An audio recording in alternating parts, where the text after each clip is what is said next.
Welcome back. Let's take a look at what's happening in the commodities market now. We have Bolanle Egbaje, Senior Analyst, Financial Derivatives Company, joining me right here in the studio. Hi. Great to have you. Thank you. Good morning. And we're seeing the Naira again. The Naira is trading again, this time strengthening. About big move there, 741 yes, at the I&E window. No, but that's in the parallel market. In the parallel market? Yes, in the I&E window, we have about 792 Naira. 792, so it's still stronger there. It's still stronger in the parallel market, right. But we're pretty sure that very soon there will be some sort of convergence.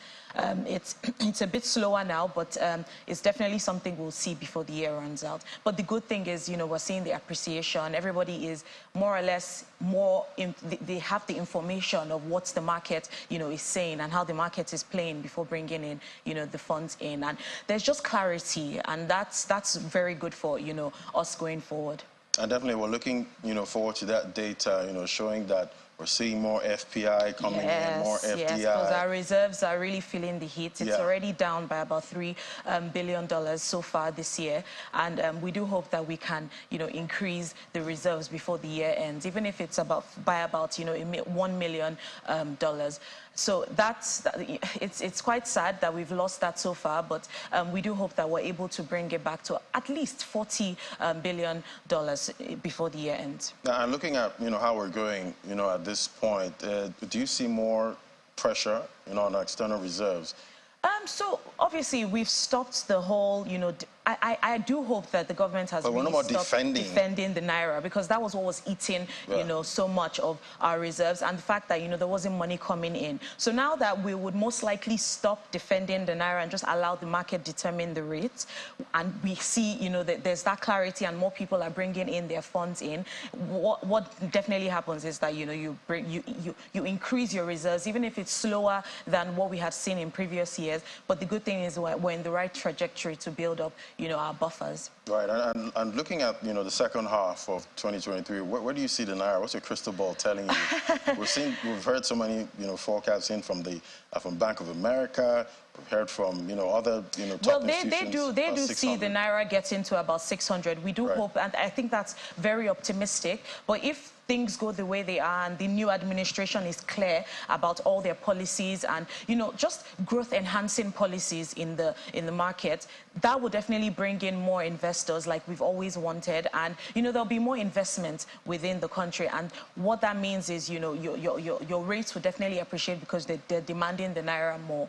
And so I guess it's very optimistic, but it will be nice for us to get to that point. And I know it's not something that it's not achievable. It's something that we can definitely achieve if we definitely stick to the right policies. Yeah, it'd be great to hear more headlines. You know, Naira strengthen, going stronger. And it will be interesting to see, you know, what the new administration does. You know, in the first few days of coming in, they did shock the entire nation, but going forward, it would be nice to watch and see what they do going forward. It seems like they're getting things right, or they're hitting the nail on the head. Right on the head. All right, let's look at the grains market now. See, wheat futures dropped by 1.42%. Yes. And it looks like Russia might be getting some of their demands at this time. Yes, because I think Europe is trying to secure supply, especially going within the next few months, to make sure that there is no issue. Well, the issues that we had faced last year in terms of, you know, significant drop in wheat supply. I think they're trying to make sure that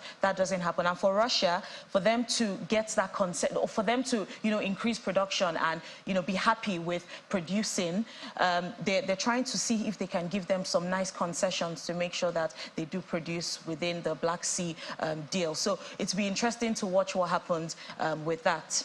And looking at our exports now, obviously that's good for us because we are, you know, net importers of wheat. Oh yes. Looking at the exports, you see Nigeria exported about $53.2 million worth of cocoa. Yes. Very interesting. Very big number, and it's superior quality cocoa at that.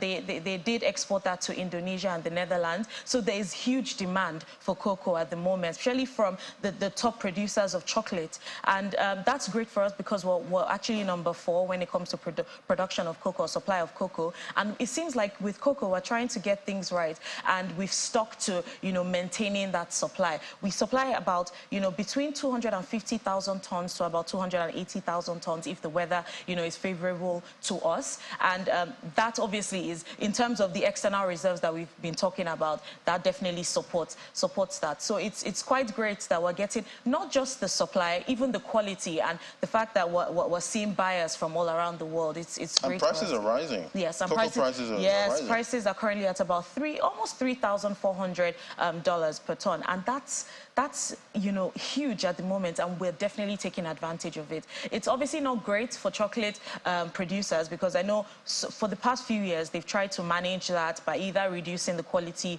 not necessarily the quality, but looking for substitutes in terms of what they add to the cost of producing a particular brand of chocolate, and also looking for ways to mitigate the problems that they've encountered so far. So we're on the supply side of things for once, and it's quite nice for us. And I guess we need to now step up our chocolate production at some point. I think we should stick to getting our supply right first, and then look at backward or forward integration. Because I've seen some Nigerian chocolates and they're not bad. They're not bad. They're not bad. But I think right now it feels like doing multiple things at once is not necessarily our forte. Yeah, so let's focus on what we're getting right now and solidify that, and then branch on or forward integrate into producing high quality chocolate. High quality chocolate. All right, let's look at the oil market now. We're seeing prices are up today. Yes, prices are up. Unfortunately, there's been this buzz around the market where, most analysts believe that prices are expected to dip to about as low as $58 per barrel. That's not nice to hear, but with the fundamentals that are happening in the market, the fact that we're not getting a lot of, the global economy is facing the heat at the moment. High interest rates, high inflation, weak demand. Analysts believe that, the weak demand is going to continue at least till the next year. The Chinese demand that we had expected, they feel like this has been maxed out. And right now, there's no, they do believe that with Saudi Arabia, Russia, there's no increase in supply that they're going to do at the moment to have, that huge impact in the market. In a weak economy, when you increase or reduce supply, the impact of that is way limited. And it seems that's all they have in their arsenal at this point. Cutting output. Yes. So I think they've even extended the output cut till about August. That's the 1 million barrels per day that Saudi, surprisingly decided to take off the market. And many people believe that, this is not going to have any direct impact on the market so far. And obviously we've seen that because prices are still ranging at about $75 per barrel. And, well, we're trying not to be too pessimistic. Right. I think the $58 per barrel is going to be shocking, actually, for our physical balance, and the administration would definitely go back and review where they're going to get the funds for this current budget. So well, we fingers crossed. We know that I'm all for lower oil prices, because at the end of the we've removed subsidy right here in Nigeria. We don't need higher oil prices. That would compound the problem. Well, in the short run, but we're still looking at increasing our production. Obviously, Dangote refinery is in the system, and obviously going forward, we expect that just not only Dangote refinery, other refineries come into play, and we can actually, produce and consume our own, and be that refining hub, for Africa. Exactly. What are you seeing for the domestic commodities market? Well, prices are quite high at the moment. The economy is currently, high. The cost environment is very high. So we don't expect that prices will decline anytime soon. Nigerians are going to literally face the heat in the next few months. It's quite sad to say, and I'm sure I don't like discussing this kind, because Nigerians are really feeling the pain. But with commodity prices are likely to remain high. From our slides, it shows it's all red, and we don't see that, except there's a harvest season that will bring prices marginally down, but we don't expect, because these new farmers obviously want to benefit from the high cost environment, and obviously want to increase their revenue as a result. So we don't expect that the domestic commodity prices to reduce anytime soon. Just looks like your disposable income is being hit from all sides. All sides. Quite incredible. Quite incredible times. Thank you so much, Bolanle Agbaje, Senior Analyst, Financial Directors Company. Thank you. Thank you for having me.